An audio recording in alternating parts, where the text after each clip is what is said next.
Hey everybody, this is Sarah Russell coming to you today with a truth bomb. You ready? Miscommunication is an epidemic. Yeah, you know it's true, right? I mean, why are there disconnects with certain people? Are they not hearing you? Do they not care to hear you? For example, have you ever been explaining something to someone and then out of nowhere they get like super defensive? Or have you ever worked really hard to put something together, to give it to somebody on a silver platter, and they just say it's not enough, they want more? Like, what? Well, look, it's happened to all of us, and certainly myself as well. But here's the thing. Here's where it hurts us. Miscommunication commonly breeds conflict. And how many of us were taught how to deal with conflict respectfully?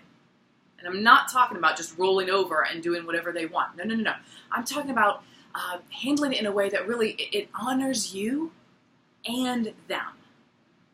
Well, just so happens, I've been teaching this for almost 2 decades now to various Fortune 200 companies around the world. Here's what I know. I know that miscommunication, super common. I also know it doesn't have to be. It doesn't. So, while we do have a wonderful program that can help with that, that's not really what I want to talk to you about right now. Because if you don't understand the basics around communication styles, then nothing I have to share with you, or anybody else for that matter, is really going to make a difference.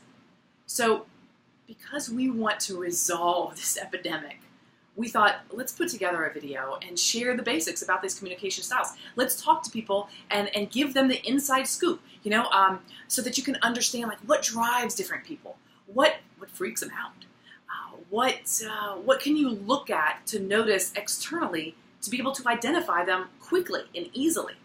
So I've got a video for you. I think it's, between 7 and 10 minutes that I'll tack on to the end of this one. I just wanted to let you know that there is another way. So hold tight for that. Without further ado, please enjoy this gift from us to you. That rhymed. All right, I've got purple, I've got blue. Let's just roll with it, shall we? Let's talk about these 4 quadrants and how do you figure out which one you fall into, because that's step 1, right?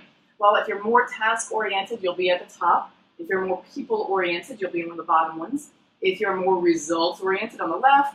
And if you're more of a planning kind of person, you'll be over on the right.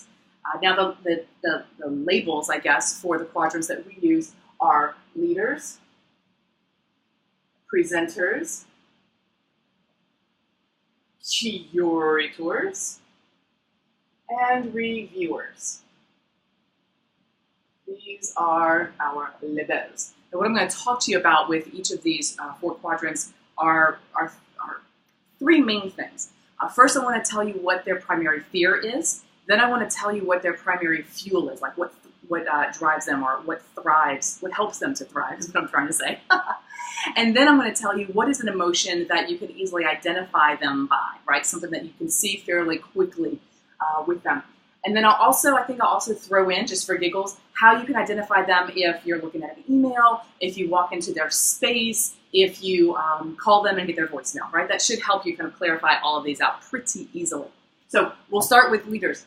Their primary fear is being taken advantage of. Taken advantage of.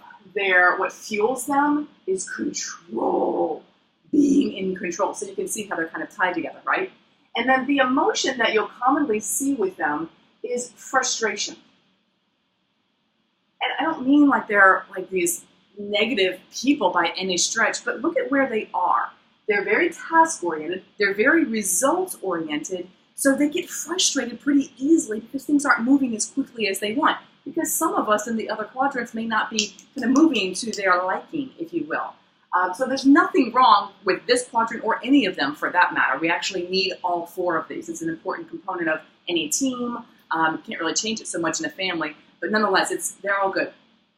If you get an email from them, I bet money it's going to have bullets in it. If you walk into their office or their space, it's going to be pretty clean and orderly. They'll probably have something hanging on the wall that talks about an accomplishment that they achieved.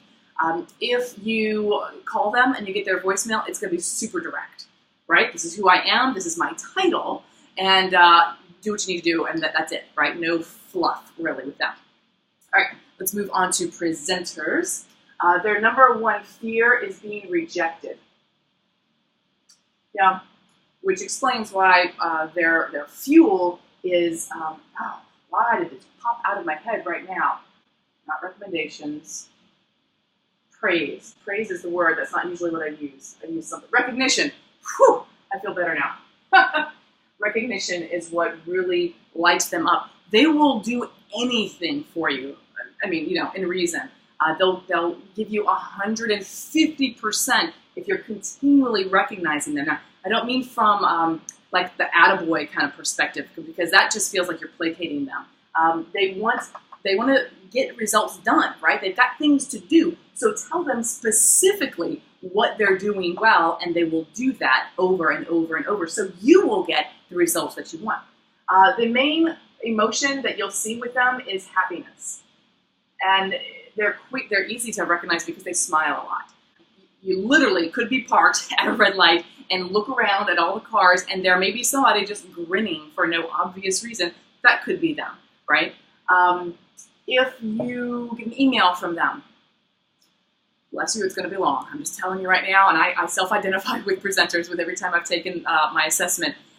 They want to give you all the context, and they want to share the background information because they want to make sure that you're fully abreast of everything. So it's going to be a long email.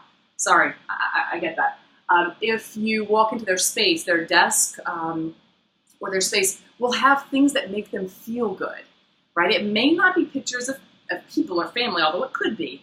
If it is, it's only one or two tops. But it might be, well, for example, for me, if you were to look back here at my desk, you'll see Burt's Bees chapstick, because I hate my lips to not be able to just glide over one another, right? I want them to go, mwah, that just feels good. So I have that. I also have like a little small, I don't know what to call it, trinket doesn't feel right, but this little memento, I guess, from Egypt when I went to Egypt. And I have a couple other things like that. I also have music. I have a little jam box, jawbone, you know what I'm talking about, so that I can have music. So whatever will help them to feel happy, that's what they surround themselves with. All right, moving on to our curators. What's their number one fear?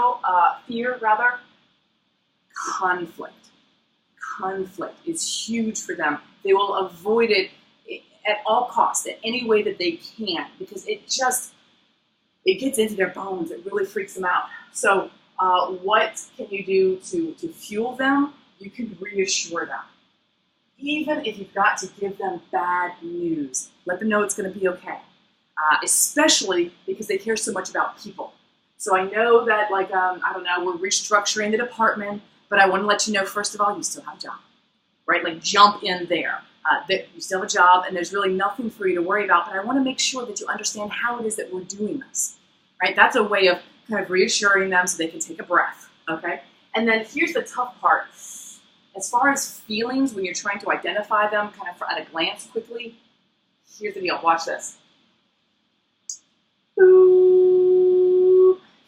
What do I mean by that? They're not dead. Don't worry, they're not dead. They're just super neutral.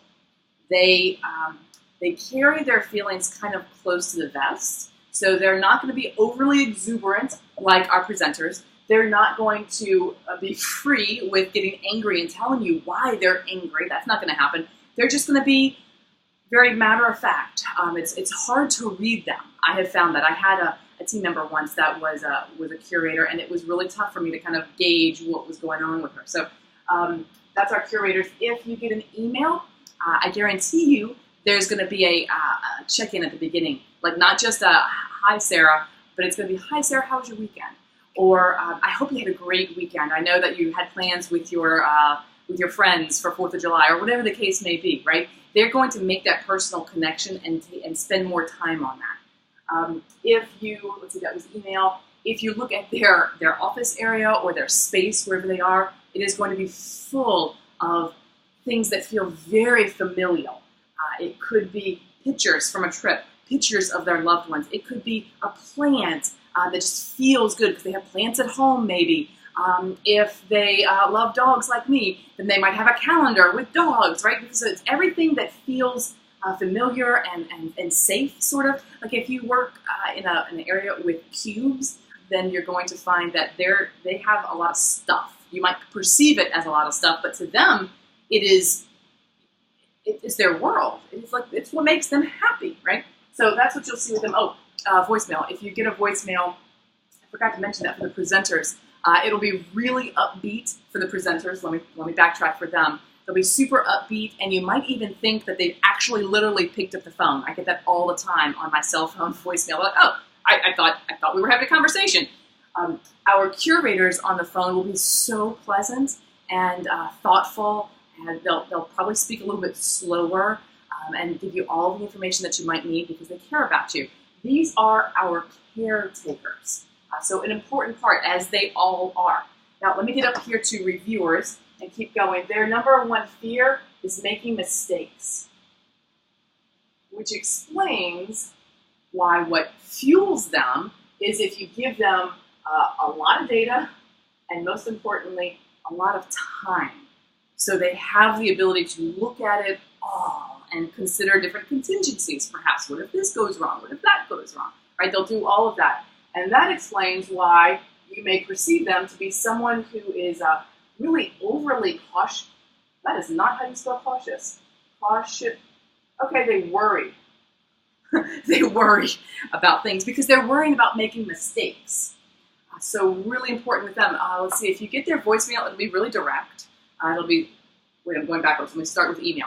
If you get an email, oh yes, they're emails. I don't know necessarily how they'll start it off, but I can tell you it's probably going to have an attachment because that's more data. So they believe, as we all do in our respective quadrants, they believe everybody else is like them.